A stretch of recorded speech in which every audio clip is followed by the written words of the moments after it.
Yeah, you guys can start whenever. Okay. But just like try and move in a little. It's fine. Yeah. But it's fine. Okay. Hi everyone, we're the Paws team, and this past week, in addition to doing some prototyping that we'll talk about later, we've really narrowed down like what we want the scope of our project to be, and have gotten all on the same page about that. So right now we've pretty much figured out that whatever feeding device that we make, we want it to be a part-time device. Like we said before, these kittens need to be fed about every 2 hours, so it's a huge time commitment. And as far as waking up in the middle of the night, only waking up once to check on them would be a huge help, just regardless, or being able to go to work and then just come home at lunch. So we've kind of figured out also that we're still figuring out exactly what age range that this will serve, because our kittens are growing, so we're kind of seeing how they're changing. But we're keeping an open mind about that and thinking that if this doesn't help kittens that are under a week old, because they really require a lot of attention and a very watchful eye, that's okay, because we can still, there are foster parents who are available and willing to care for the really young kittens. There's just a lot of them, but we could open up a huge door for kittens who are older. And we're also still kind of facing the challenge of figuring out how to stimulate kittens to go to the bathroom with this device. We have checked with Paws, and we know from our experience that they don't always go every time they eat, and they don't necessarily have to go every time they eat. So that could be kind of incorporated into maybe someone waking up like one time in the middle of the night to check on them and help them go to the bathroom. And we've also narrowed down our how can we. So our how can we is now, how can we help hand-fed kittens nurse more independently from humans? So we are solving a human problem, but as of right now, we're really focusing on getting this to work for the kittens. And what we have done as far as our prototype is we've broken it up into 2 different pieces. We're kind of focusing on the outside and the inside. So on the outside, we're focusing on how to attract them to this device, the look and feel of it, positioning of the nipples and stuff like that. And then on the inside, we're focusing on a refrigeration and heating unit, and we'll talk about those more later. So in the past few days, we've gone through 3 kind of mini rounds of prototyping and testing, and so we have a video to guide you through what we've been doing.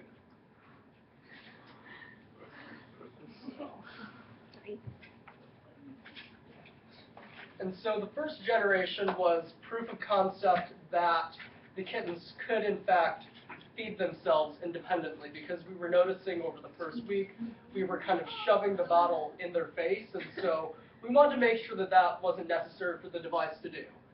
And this did turn out to be a success. As you can see, we're using heat to get the kitten to actually climb up the device and then surrounding his face so he can burrow. Now, in the second generation, we actually made a similar prototype, but it was freestanding. And so this video is going to be a little bit longer, and it shows the kitten trying to, A, find the source of the heat, and then B, connect nursing with that heat source.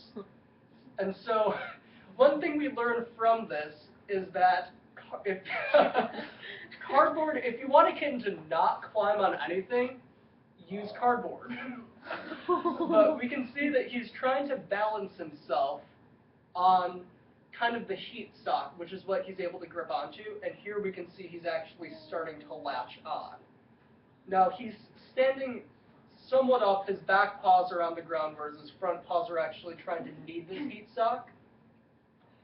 And so you can see what we encountered there was the heat sock was actually falling down on his face, and so we have to lift it up so he can actually access the nub inside. Kind of along with that, you can see that the pink sock is also needs to be adjusted a little bit so that he can reach it.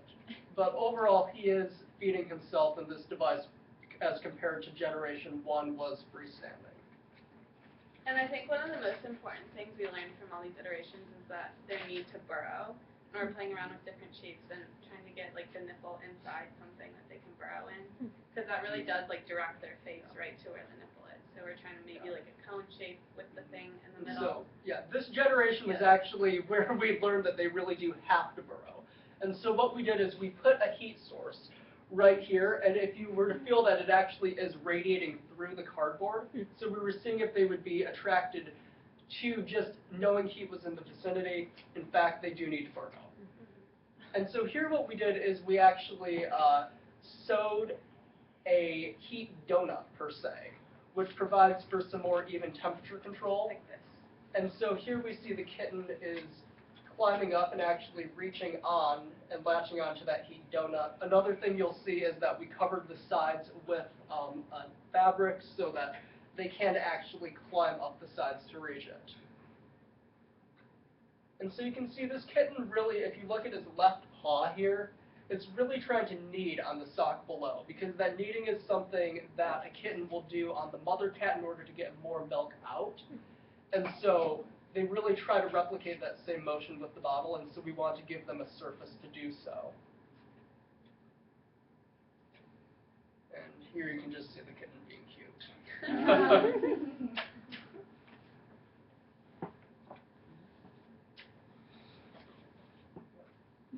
And so here's another view of the kitten trying to knead on the heat sock. Oh, it's going a little slowly here. Yeah. And you can see he's really burrowing his face down, and this view probably provides the best evidence of that. But you can also notice where the paws are going on the left and the right. They are really kind of kneading around, and so they do need to be kind of positioned a little bit variably. And so that third round of prototyping and testing was the last round we've done so far. We have future rounds planned. And so now So-Young's going to talk about some of the ideas we have for those rounds. So, we show you like this whole prototype, but we also wanted to show you like these drawings to show that we've been thinking of like different shapes, like what would be the ideal shape and form of the feeding machine that could really help the kittens.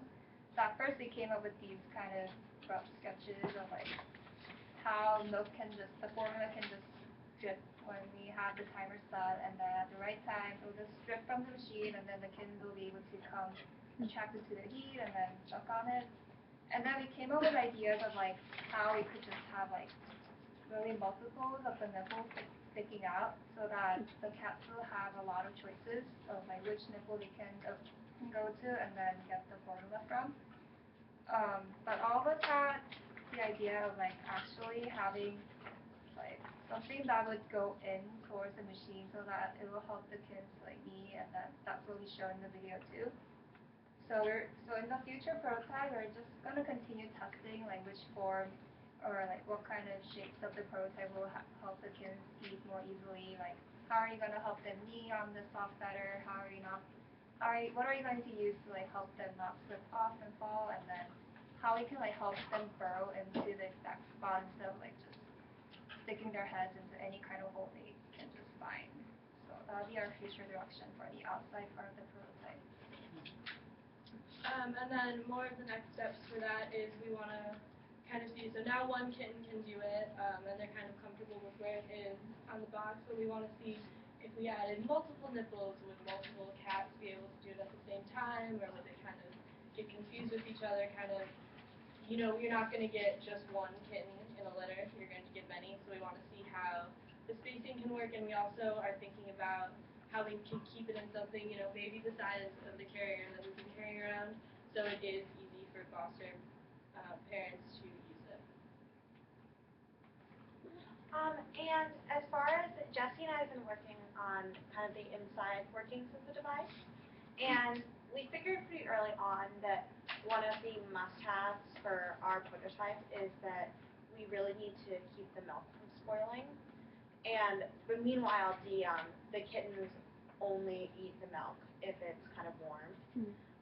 So we figured out that we do need to have a heating and cooling unit in this device.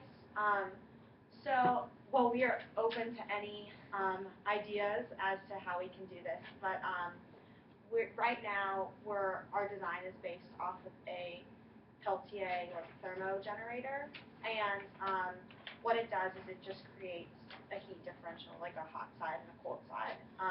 And we have yet for those to arrive. But when they do, we will play with them. But please, any other ideas? But just So will this is, explain it. yeah, this is our concept right now. So this is the device, and it creates a heat differential, so one side gets cooler and one side gets warmer. And so what we're thinking is the user would mix the powder and the water, and then put it in the device, and the side would be cooling it, so it would stay cold. And then once it was feeding time, we would have a pump that would put it into the warm side. And then this would be activated, and so it would be warming this side, and then the leftovers would still be being cooled. And then we would have it leave the device and enter the feeding area. And this would be hooked up to an Arduino board, so that would be programming the timing of it. And right now we have to put it with a computer, but eventually it can stand on its own, so it can be a freestanding device. And then future steps we're thinking with this, we know that it needs to be safe for kitten use, so finding how to keep all the wiring and everything contained and they won't chew on it or anything like that. So that's a big thing we're looking into. We really just need to get it to work initially as well. So if you guys have any ideas, feel free to chip in because we have little experience with this, so we're just kind of playing around. And then we also know that it needs to be cleaned. Right now we've been washing the bottles out every day or two, just rinsing them even. It doesn't need to be anything expensive, but we're thinking maybe if there's a liner that you can pull out and just put in the dishwasher or something of that sort. Those are future directions we need to go with that.